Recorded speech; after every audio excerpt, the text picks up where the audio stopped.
Hello, everyone. Hopefully everybody can hear me. Welcome to Club Book with Oyinkan Braithwaite. My name is Muvanga. I am a writer from Zambia based in Minnesota. Before I introduce today's guest properly, allow me a moment to tell you a little bit more about the unique series that is bringing her to us.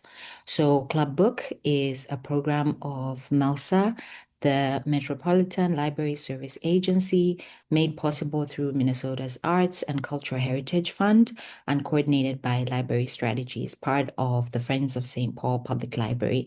Carver County Library is the co-organizer of today's talk. Thanks also to partnering bookseller Red Balloon Bookshop. A purchase link to Cursed Daughters, the book we'll be discussing today, will be available in the comment section of the live stream feed. You can have it shipped, pick it up, or visit their lovely bookstore in St. Paul. You can have them delivered to you personally at your door if you live close to where Red Balloon Books is. One final housekeeping notes. Also in the comments, you'll see a survey link. So Melsa would greatly appreciate hearing what you think of this club book program. It's quick and easy. Our guest tonight is Nigerian British novelist Oyinkan Braithwaite, who burst onto the literary scene in 2018 with her propulsive debut thriller, My Sister the Serial Killer.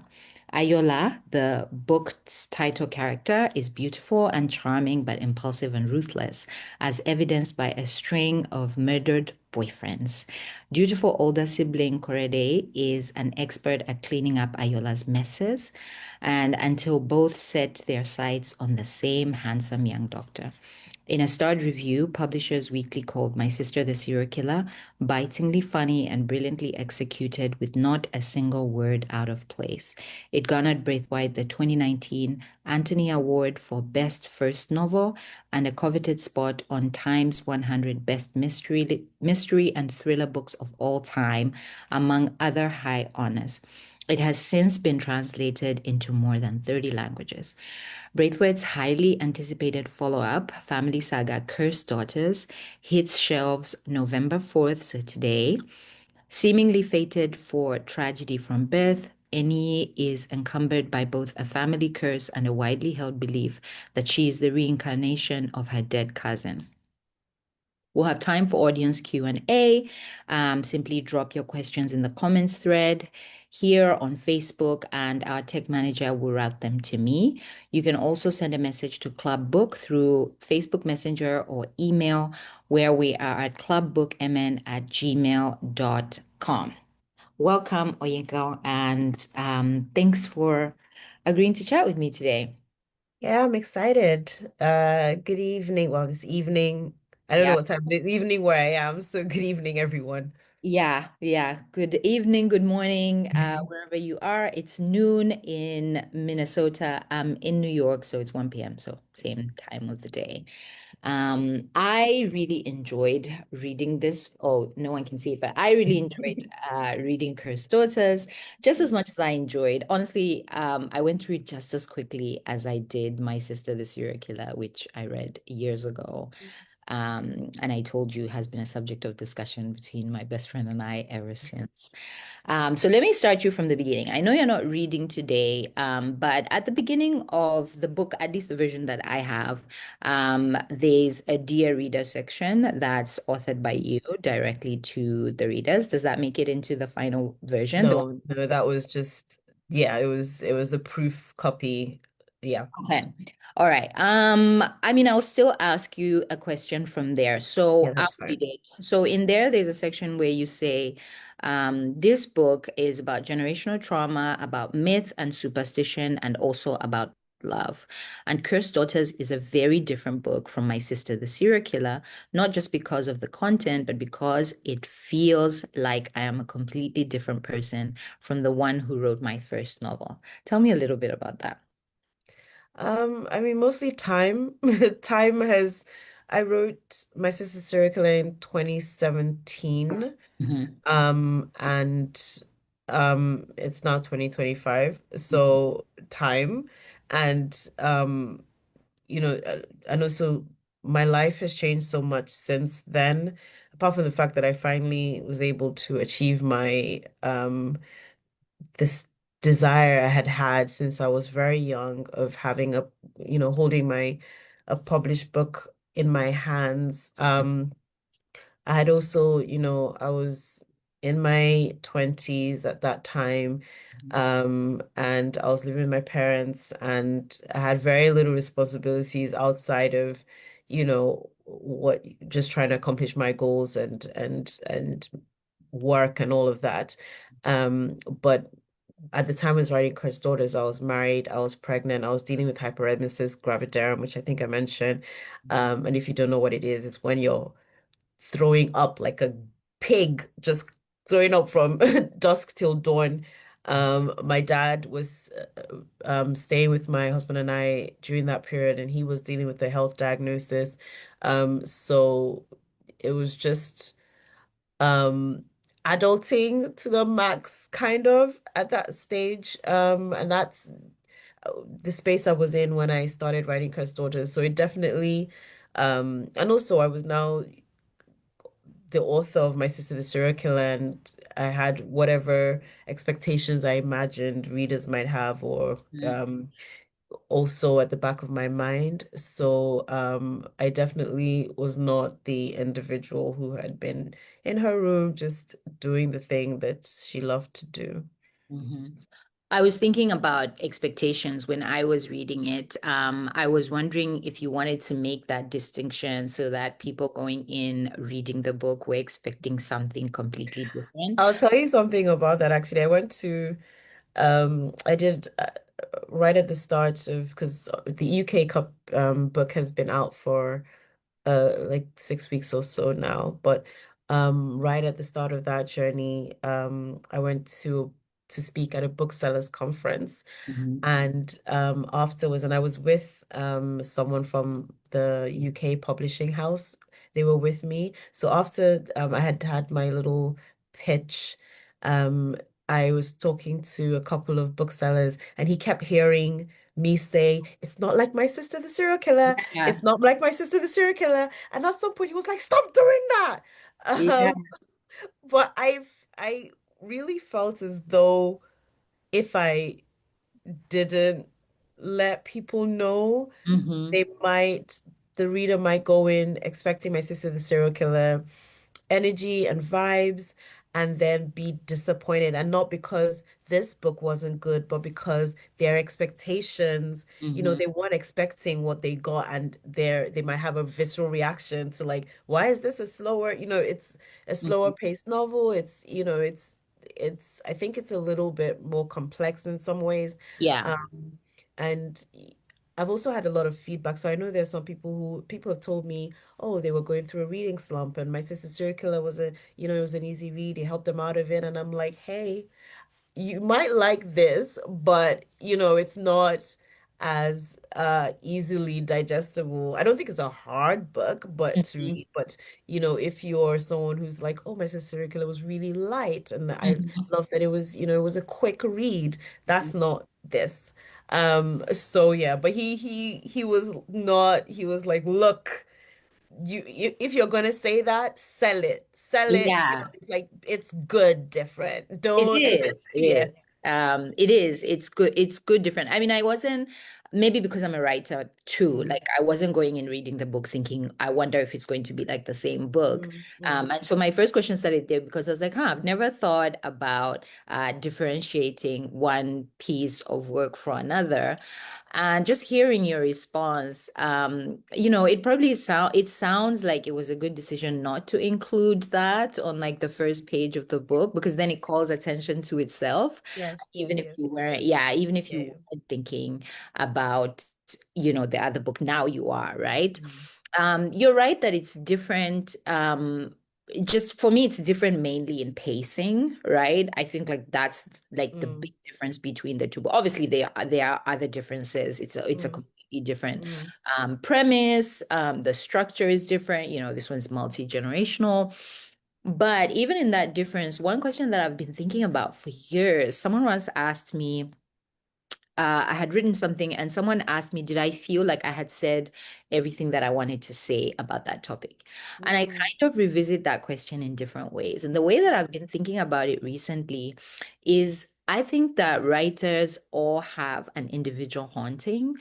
And each time that they write, they are facing that haunting at a new phase in their life. So obviously, like you were saying, when you were writing the first book, you were a completely different person. You had a different mm, space in your life. mhm. So even if you did write My Sister the Serial Killer now, it would be different, No, don't it you would think? be very different, yes. Yeah, yeah. And so bringing it to this book, Cursed Daughters, which all the different sections speak to sisterhood, some kind of sisterhood, whether it's in friendship or familial. What I was seeing, the thread that I was seeing is sisterhood. Do you think sisterhood is your haunting? I hope not. But it's actually funny because I feel as if, it was very important to me to get as far away from my sister Sirikla as I could. And Hmm. then this book has come out and people are like, "Oh, you're interested in family and you're interested Hmm.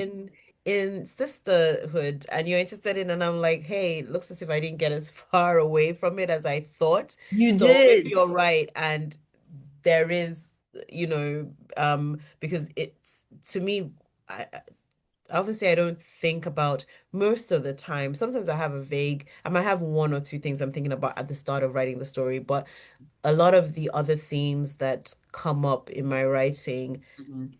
come up in the course of my writing. And Mhm. I believe that you don't have to be like, I need to talk about this and this Of because course, yeah. your subcon in your sub you the things that you care about, they're inside you, Hmm. and they will come out, I think, organically Yeah. anyway, and it happens with me a lot. So if you just bumped into me on a random Monday and you said, is family Mm. something you're particularly interested in? I would have said no. Mm-hmm. But I've now written about it twice, at least in these two novels.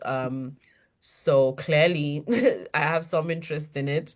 Hmm. Um, I mean, womanhood, I think, is something I can probably say, yes, I'm interested in women. I'm absolutely interested in women and the plights of women and um the flaws of women. Like I'm interested in that, and I think that's going to keep coming up over and over again. But yeah, sisterhood, I wouldn't have said was something that I was particularly interested in if you had asked me Hmm. outside of these novels. Yeah. I mean, it was like it was also different to the extent that in this one, you're peeling away some of the layers, like showing us a bit more of how how the sisterhood that we see in the book came to be, right?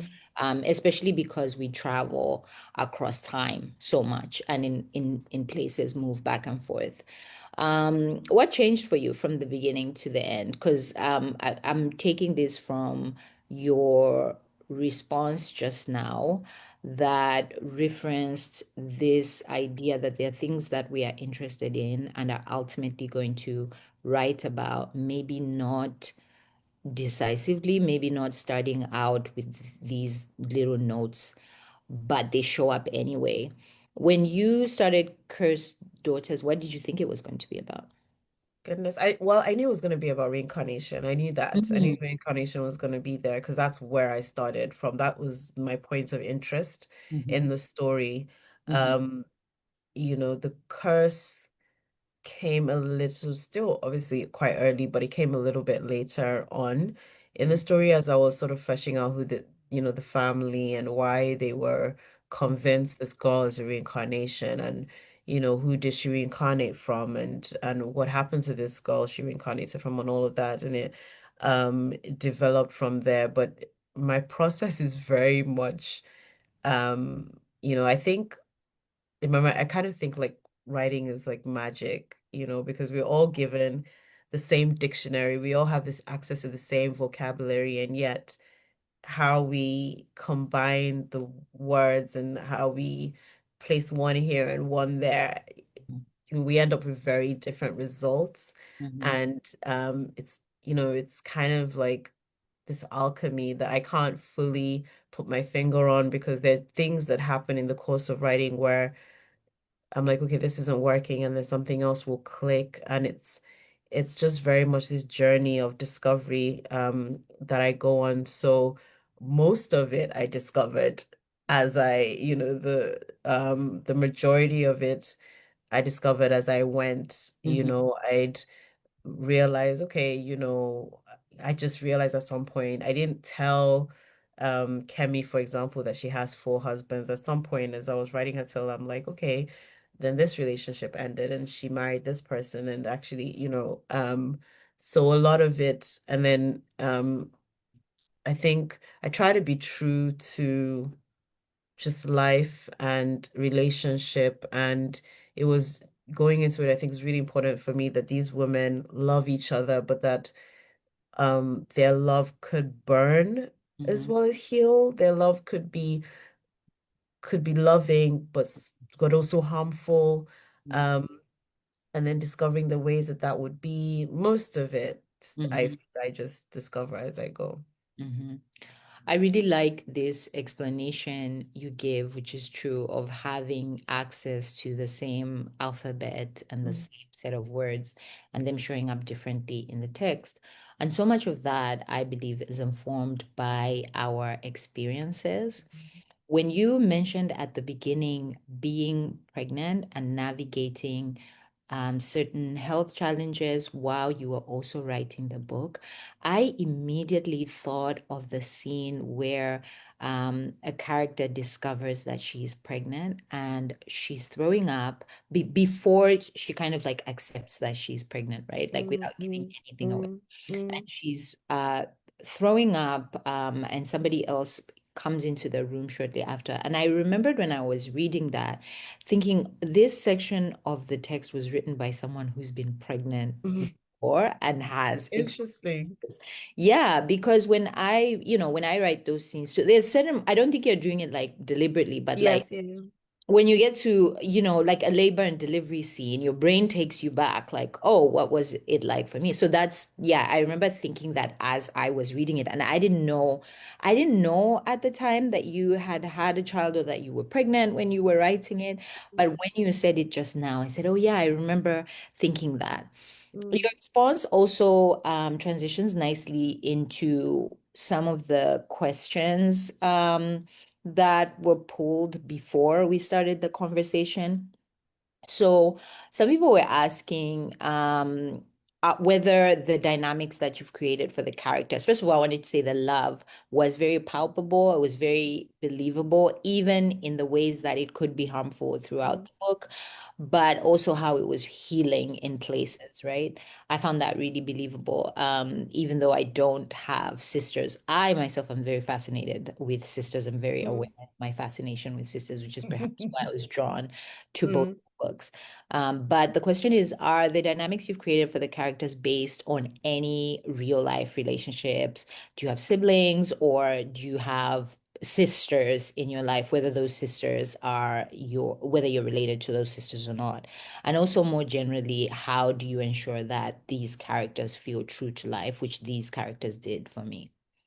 Um, I think maybe for this book, what I drew from, I do have siblings, but I think what I drew from mostly was just generally the women, um, just being I'm surrounded by really sort of strong, confident women. I know strong has a bad rap these days, but um, you know, women who are um like I don't even know what to like steamrollers, like they just power through, and they love big, and they are pushy, and they are invasive, and they are rude, um and they're in your space a lot.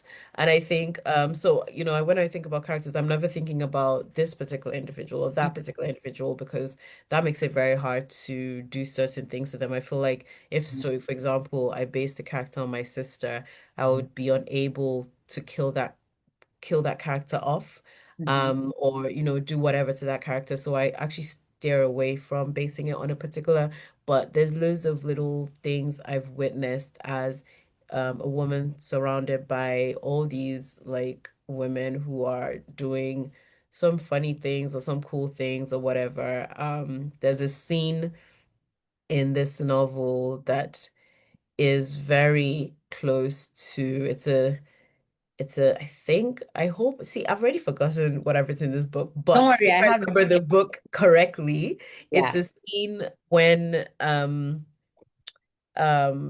this might be too much information, but it's a scene where one of the characters starts her period for the first time. Mhm. And that was a little bit similar to my experience, and it was with this, this scene is between cousins, but in my experience was between my auntie and I. It was my aunt that I was like, hey, um I don't know what's going on.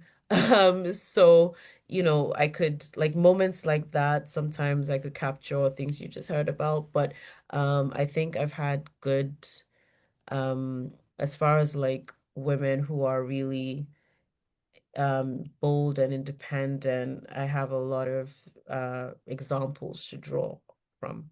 Yeah, yeah, that makes sense. I'm looking at my notes here, and one of the places that really stuck out to me, in addition to the scene I was talking about earlier, where the character finds out they're pregnant. I too am trying not to give too much away, so I'm trying to figure out like what can I give without like Mm. really spoiling it for people. But there's a scene somewhere in the middle that's describing, not even the middle, towards the beginning of the book, that's describing a state of postpartum depression, is how I read it. Um, and yeah, that also felt the same kind of recognizable, even without having experienced that myself. But it felt the same kind of recognizable as the pregnancy discovery scene, as also the first period scene. I think, Um, do you know what?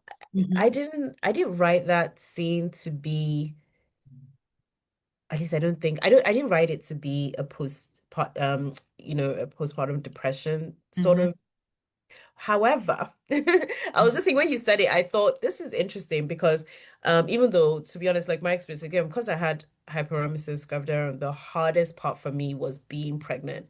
And I think I mentally um I was I went a little bit cuckoo, but I think the thing about being, especially in this sort of scenarios that this character the sort of situation this character found herself in and the environment and everything that had gone on just days before, or maybe a month before, weeks before.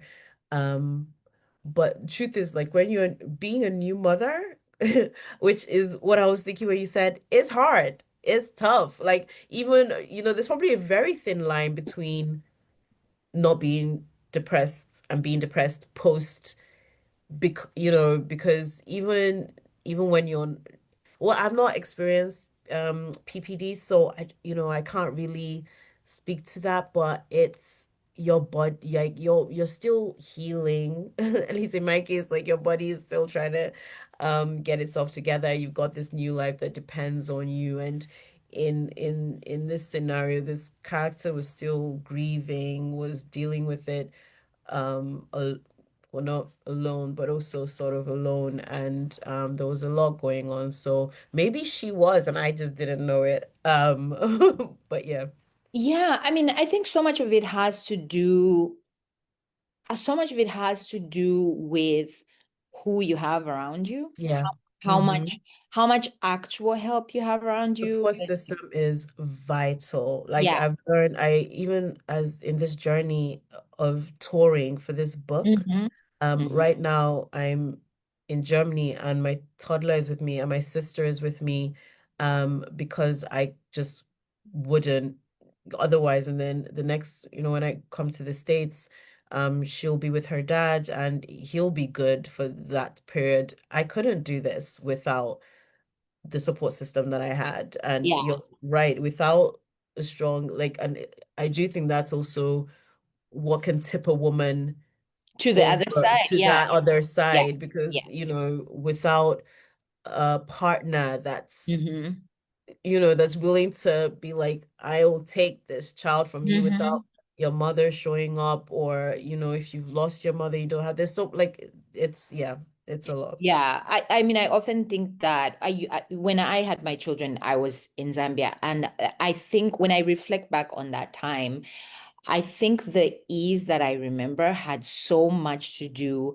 with the access to help that I had, right? Mhm. Family and friends just being close by. If Mhm. I felt like I was in a crisis, I could call. And I think that's so different when you move away from your family, as you know. Yeah. But with those challenges, I mean, I want to be making sure that I'm pulling also from the questions that other people had outside of myself, so I'm not selfish. I think this connects well with the idea of like what is easy and what is difficult, right? So there's a question in there about comparing your publishing experiences in this book where, obviously your name is better known and, like people already know who you are by the time you're publishing the book. But now you've given us like a bit more context. So like we can add to that question. So the question itself was related to the difference in publishing your first book versus publishing this one, and whether you think it has been easier, whatever easier feels Hmm. like to you. But, contextualizing that within, all this backstory that you've given us just now.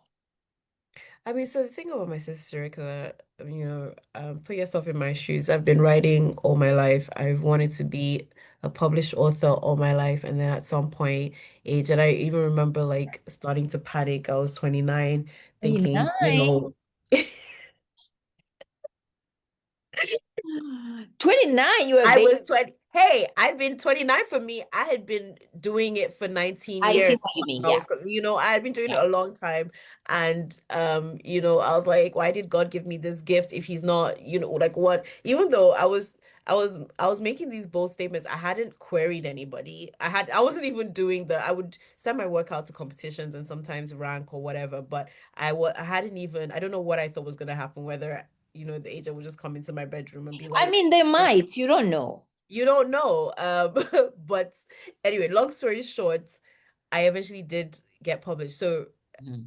a lifetime up to that point of Yeah. desiring this thing, and Hmm. finally it's tangible. Hmm. I felt so much joy. I was in a state of just you know, if you see, I was probably high like throughout that time. Everything that was happening was fantastic, wonderful. Like I didn't question anything. I didn't, and when I say I didn't question anything, I was still myself. I still had my values, and I still had, you know, once in a while I would fight for myself. But for the most part, I was just along for the ride, and I was grateful, and I was thankful, and that was the space that I was in.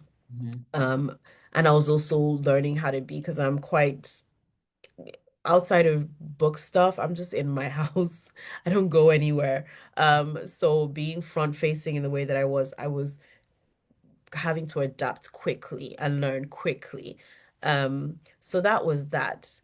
And obviously my sister's circle, it did well. So a lot of it was I wasn't worried about anything really as far as that. Now, for this book, time has passed. I'm older. I've got a child. I have nursery fees to pay. We've got, I've got bill, Big it's a girl different, concern. yeah, it's a different, I'm invested in the success of this book in a way that I wasn't even with my sister's circular. I'm also more confident. So Hmm. I fight for things that I want more. I'm more intentional. I don't shy away from opportunities that present themselves. So it's I'm working harder for this book. So and it's I can't even really tell um how different the experience is. Oh, I Like lost you a little bit question. there. I had lost you just for Sorry. a Oh, beat. back. Mm-hmm, mm-hmm. The last thing I heard you talk about was being more invested in this book, and then you transitioned into something else. Could you just repeat that, please? Yeah, so yeah, I was just saying I'm working harder for this book. Mm. And and I'm more observant. I'm asking more questions, like what does Yep. it mean if this and what does it mean if that? And okay, how can I've put myself in the process a lot more than I did. Mhm. Um, you know, and I'm also a little bit more prepared to deal with people not liking the book than I was with my sister's serial killer because some people hated it and or didn't think it was it deserved the hype it got. And I think I'm in a better place To deal with. mentally to deal with all of that. So Mhm. yeah. Are you, when you say, because at the beginning you mentioned too, like you got some feedback. I think you were talking about at your booksellers event a few weeks ago. And now you've mentioned feedback again. Do you engage with your feedback after the book has been published? Like, how do you know that some people, I mean, surely some people hated it because you know that nothing is beloved by everybody. Mhm. But were Mhm. you engaging with the feedback? Like, were you reading it? Um, People like to tag you. Yes, People like to yes. tag you I've been when tagged they hate. before. Yeah, when they hate. Yeah, I don't, for the life of me, I can never understand it. yeah, Um, yeah. People like to tag you. So, and I think also, again, just the experience, you want to see what people say sometimes. Mhm. So you go to see what people say, and then you see someone just absolutely shredding the work. Um, Yeah. I don't know why I asked so you that. that happens, but most of the time I stay away generally. Yeah, wise. Yeah, most of the time I stay away. But yeah, when people tag you, you don't know. You're like, oh, I've been tagged, and you go there and you're like, oh Yes. gosh. Yeah. I mean, But I never responded good. to anything. Generally, if Yeah. people say something kind, then I try to remember to thank them. Yeah. And if they say something mean, I just keep going. Yeah. I mean, I don't know how I forgot this experience, but yeah, that's how I found my negative feedback was someone tagged me. It was first thing in the morning too, you're just scrolling lazily. Yeah. Someone was tagging. There was a list too, like a really long list. Like I didn't really need The weird thing is that we're human beings. that. It's like you can hate something. Everybody, we all have the right. I don't like everything I Yeah. read. That's part of the journey. You don't have to like it, but whoever it was spent a huge amount of time, putting pen to paper, trying to figure this out. Their heart is in it, and then you want to come and stomp on their heart. It's not nice. Jump on it too. And then I also think about, I mean, one time I received feedback directly on my phone. I don't know, this person got my number somehow, but like the feedback came right into my, Yeah, yeah, yeah, yeah. and it was long. And I was thinking, like, what, even if I engage, even if you did engage with the feedback, and even if you were like, oh, I could write this section different, what are you going to do? The book is Yeah. already out there in the world. You Yeah. can call Yeah, your, do you know, sometimes I get critiqued and I'm like, fair play. yeah, I'm like, fair enough. yeah. But there's nothing I can do about it now. Sometimes you even suspect it when you're writing, but writing is and you're in it, like the book is, at some point when you're editing it, the book is like this, and it's It's hard like to, this thing, yeah, get that your skin. distance. Yeah, so I'm like, you have the distance Yes. to note some things, and I'm like, fair play, and I'll try to be aware next time or not, depending, how it goes. But it's not that all critique is incorrect. Yes. But some of it is just very mean. Yes. And I mean, when it comes to that, because some of it you discover yourself, right? Mhm. Like I know that the version that I have here probably there's things that are different Yeah, between this version and the yeah, version that you published. And I find too that when you're reading your own work, even years later, you're reading your own work, you're like, oh, how did I let that Years later, I Yes. did a reading yesterday and I was like, damn it. Yes. I was like, I don't, this sentence sounds clunky to me. I don't Yes, the know. How did that happen? sentences, Yeah. especially the sentences. But do you have favorite sentences? Do you have any places that you just say, I will read this section? Even in this book, I know this book is new, but do you have places where you're like, I did a good job there? And what are those I places? have places that I read, but mostly because of the the thinking behind it. Hmm. They're not. It's I liked because I did do the prologue because it's right at the start, or I do the first time the curse comes up. Mm, And I start from because I don't like to. I get very tired of the sound of my voice, so I don't like to read that entire chapter. I start midway through. mhm, And I set it up and then I read that because it's just a good lead in. Those two parts are a good lead in for someone who hasn't read the book. mhm, So that's why I choose those. I rarely like, but there's some scenes I do sort of like I think there's a scene between um two romantic characters mhm. that I liked. I thought it was sweet and yeah, I enjoyed Wait, that which scene. two? Because there are a few. I mean, at least there's the Oh, one at the beginning between Monife, and then there's the other yes. one. No, Yes. this is like two characters sort of in bed. Nothing really happens in that scene. Two characters sort of in bed together, and I think one of them says how she wants to wear his skin or crawl inside Yes, his I remember skin. that. Yes.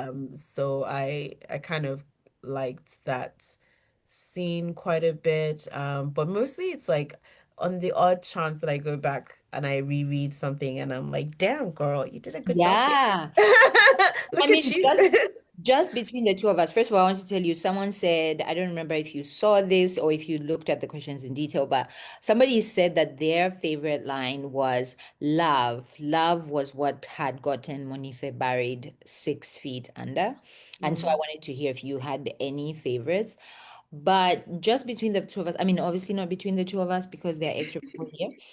But I found that I commit to like one section of the book, and I'm like, this is the section I'm going to be reading.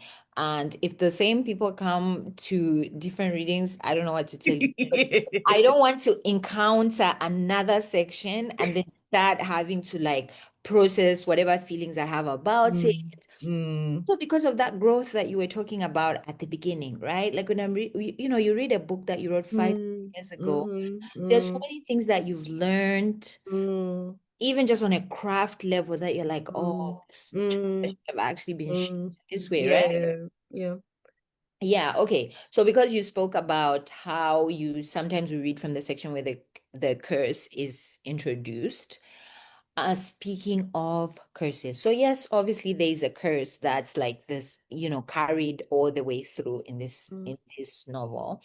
And I was thinking curses could actually be related to like the haunting, right? Because in here, the curse is a literal curse that someone states, mm. and everybody who comes after, holds the belief that this curse has power over them. Did you believe that the curse was true for these characters? Did you think the curse was what was at play? I believed whatever my characters believed, and they believed different things. Mhm. So, I'll just set it up in case you haven't, for the listener who hasn't read it. Mhm. Um, so imagine a beautiful, dark-skinned, confident young woman living in an intimate village.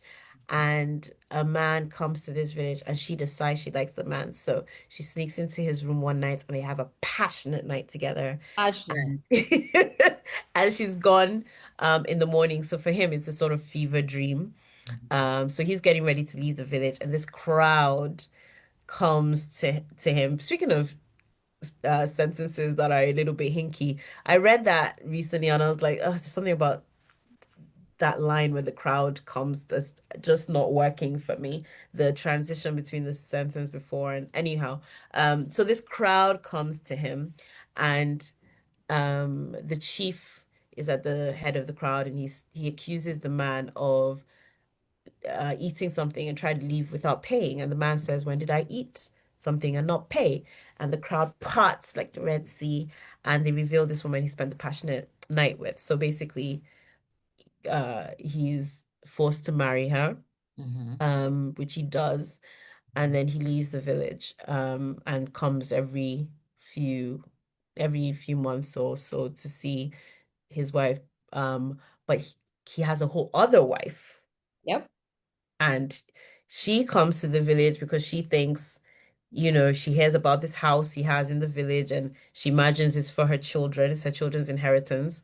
And what she discovers is that there's a wife in this village and a child, and she's not happy about this. So she promptly curses the woman and every woman that will come from her line. And the curse is basically that no man will be able to call their house home, that they will labor for the love of man and find that, but fall short of other women, that men will be like water in their palms. And that's the curse.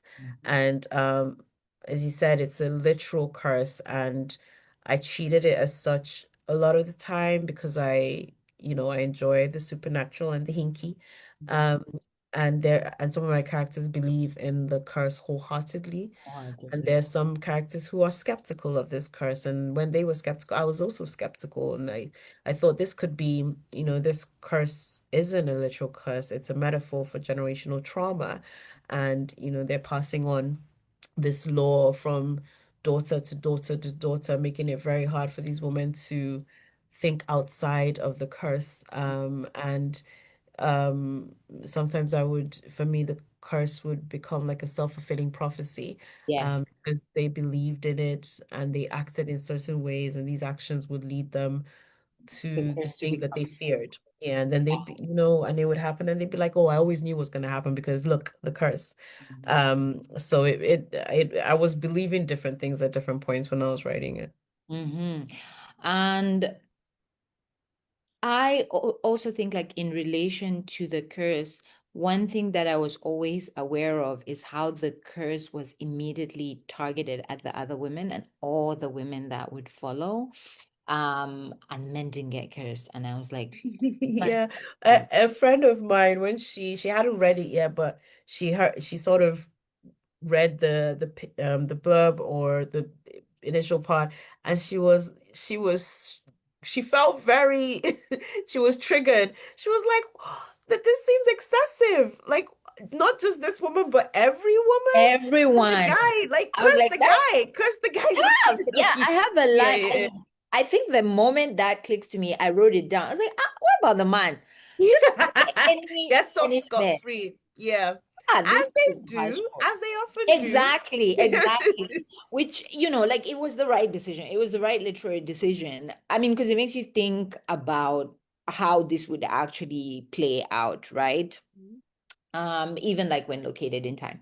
But in addition to it being the curse being a metaphor and the ways that a lot, especially towards the end, you could see the ways that it was a self-fulfilling prophecy. Because even for the characters that were skeptical about the curse, sometimes they would walk these steps where you want to pull them out and say, look, like, yes, there's the curse, but you're stepping right into it.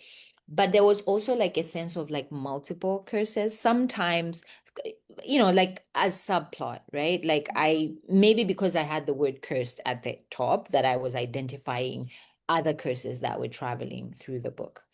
And Mm, so I could see illness, like being unwell, like the different mm, characters being unwell in different ways, right? mm, Being unwell mentally or mm, concerns about sickle cell anemia, and other social ills also mm, addressed mm. in the same context. Did you see that happening as you were writing it, or was it after when you stepped away that you could see all these different curses flowing through as a result of that big curse? Um, I don't know if I was thinking about it in quite those terms, Mhm. but you know, as I said, the thing about this, curse, whether it's literal or metaphor, Mhm. why it's easy to interpret it one way or the other is because at no point do the men sprout wings and fly away. A lot of the things that happen are real life Mhm. things. They Mhm. could happen without a curse. A lot of them, you don't need a curse. And there were some things that were like there was one scene. So I mean, in this book, there are little chapters that sort of document the history of this family of women. And one of the scenes was about a woman who has an autoimmune dis illness. And um, at first, I mean, the thing she wasn't upfront about the fact that she had an autoimmune, but also at the same time, she's like, but this man loves me. He loves me and he will love me despite and why. And this chapter came actually much later on in the process of this novel. Like I was basically kind of done. I shouldn't have been adding anything else. But I was having a conversation with my youngest sister, and I just thought, how did I not? Because I knew why I was adding certain types of stories into it, and certain reasons why relationships fall apart.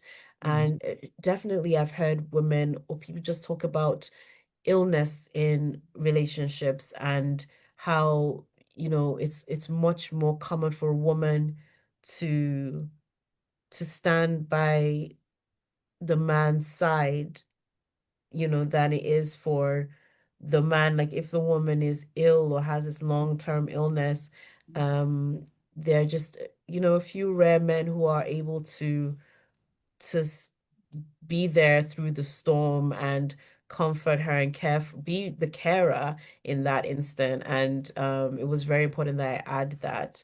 So yeah, there were other things except that the women were going through, but I think it's also like they came from this family that was carrying this weighty thing and had been carrying it for generations. It would undoubtedly affect their mental health, affect their, ability to make healthy choices for themselves sometimes. It's because no one is cursing the man. Yes. Someone needs to do some curse. Yes, more, no offense to the men listening, but more More cursing curses. of the men. And then they'll, it brings you together because you're scared. Mm. You're cautious around this curse. Okay. Yeah, that I really, I'm sitting in your response. So one question that someone wanted to, put forward to you was whether you experience whether there's any similarity between the interviews that you hold from place to place. Obviously, you hold them in so many different places. You're in Germany right now. Do you feel like they're the same when you're talking about the same text? I suspect an answer to this, but I want to hear it Yeah, from no, you. they're not the same. Yeah. This is the They- best I one. This is your favorite one. they're not the same. This session has been cool. It feels like gisting with like an old friend. It's been Yeah. cool. But yeah, they're not the same. But especially with this text, again, I'm coming off of having done this before. Mhm. But also because I'd done this before, I knew this text will be interpreted very different ways, Mm-hmm. very different, like I in my mind, Mm-hmm. to a European, to I think the average European, Cursed Daughters will read almost like fantasy. Mm-hmm. But to not that anybody has called it fantasy, but just this is just in my head. I Yeah. think the average European will read it as fantasy, and but because you have curses, you have juju, there's a lot of stuff that will be quite unfamiliar. Whereas if you're an African or specifically a Nigerian, Yeah. or even like Caribbean, because they have, it won't be, these concepts won't be as fantastical. The, Mm-hmm. um, the idea of Seems generation fantastical to me. yeah, the idea of a generational curse Yeah. is a very common, that phrase is a common phrase Mm-hmm. in the African community. People talk about generational curses all the time. People in church, people give testimonies about how they broke the generational curse. So I don't think it's gonna read. And so I'm really interested because I'll be in Nigeria in December, but I'm also really interested in what questions will I get from a Nigerian? How will the Yeah, from Nigerian there. community, what I can think about this book? And I think because my sister's serial killer was fun, but it was quirky. Mm-hmm. Um, Whereas this might feel quite real to some people, and some of the things that these women are going through, and the broken homes and the trauma. I think for some people it might feel quite real. So Mhm. I'm kind of looking forward to meeting people who have that sort of perspective. Mhm. Um, Stay away from your tags because I'm sure someone has tagged you, hashtag fantasy or something like that. Mm, Then maybe mm. but stay away from them because you don't know. I don't even, yeah, but I think, so far with the, I think UK and Germany and so on, so far, I think a lot of the questions have been, about the culture that because this is it's a very, just drenched in culture. So I Mhm. think they've just been interested in, oh, is this common? Is this real? Is this that sort of thing? Mm-hmm. Yeah, it is very culturally specific. I mean, how do you typically handle those questions? I wasn't going to ask you a question about culture, but how do you handle those questions when, yes, you are writing about something that's very culturally specific, but are through and through writing fiction, right? Because, like you said at the beginning, no singular character is based on a single person. And, as writers, we know that you are creating characters out of people you've met in your entire life and pulling, cobbling different parts that you're observing from people. But like, how do you handle those questions? So I found like a lot of those questions can be very sweeping. They can be very like, oh, so, like, do curses mean XYZ in this place? So how have you been handling them so far? Um, I think I think like you said, I choose specificity Mhm. and I give disclaimers. I have disclaimers up my Wahoo. I'm disclaimer city over here because I with my sister circle, I used to be like, look, I've not even gone everywhere in Nigeria. I can't even speak to Nigeria, let alone Africa. I can speak to the part of Lagos that I Mhm. know, and I'm willing to, and even Lagos. I'm like, look, I've had a privileged and like my Lagos isn't everybody's Lagos. So I will speak to what I know and I write about what I know. And somebody else will write about what they know, and read that. And somebody else will write about their tribe and what they know and read that. But I can tell you what my opinion is. I'm also quick to say I'm not a historian. I'm not a social scientist. I'm not any of these things. I'm just a girl who likes to write fiction in her room. But when I do speak to things, I'd like to be specific and, say, look, this is what I know. This is the little, it's a little window to what I know here. But I'm also ignorant of a lot of things. As we all are, right? Yeah, and I didn't like the history of Nigeria. I'm still learning it. My formative years were in the UK, so I know a lot more about UK history than I do about Nigerian history. Today I was asked about Yoruba. I was asked about whether Yoruba was my first language and what writing in English was like. And I was like, man, I barely speak Yoruba. English is the language I have. Yoruba, I would love to. I'm learning, I'm improving, but I'm not fluent in Yoruba by any stretch of imagination at this point.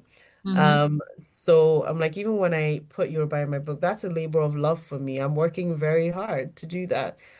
And So. I mean, even if you were fluent, the speaking versus the writing of it can be like a very different Yeah, experience. because I mean, there we don't most Nigerians, most Yoruba people who speak Yoruba are not that great at writing it because of the accents. Yeah. We're out of practice with writing it. So even my parents are fluent. My mother-in-law is fluent, but when I ask them, okay, where do the accents go? They're all like, then they're sounding it out. My husband's quite good at accents, so he'll be like, okay, do, because there's a do re mi Mhm. thing to the accent. So he's sounding it out. Okay, this accent should go like this. Nobody has it. Like, I'm sure there's some Yoruba people that can speak and write beautifully, but Mhm. definitely the writing is a dying art. Yeah. Writing with the accents is a dying art.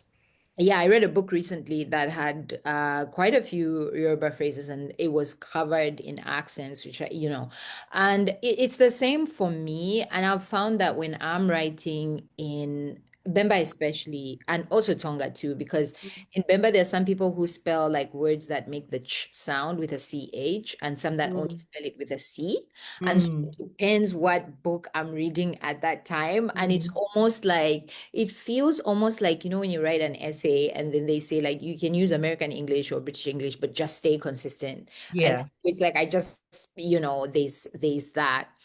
Okay, we just have a few minutes left. It doesn't look like we have any questions coming in, but I will close with asking you because we spoke about specificity, and obviously you are writing from your one lens, the things that you have experienced. Are there, this was a question, a pre-solicited question, so are there any books that are as drenched in Nigerian cultures that you would recommend right now? Can it be like three or four?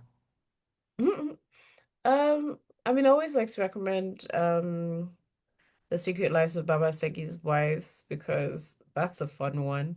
Mhm. And it is quite rich in culture.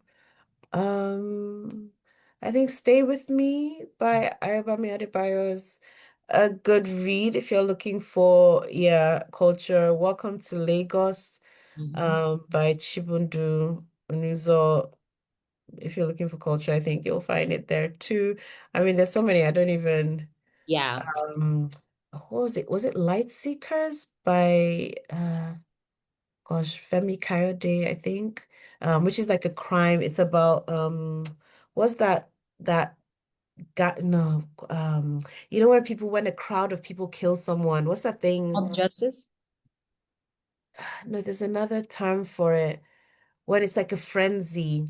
Mm, Oh, anyway, but it's about that, and it I was will add that one yeah, it was a because that's the really only one I chilling. haven't.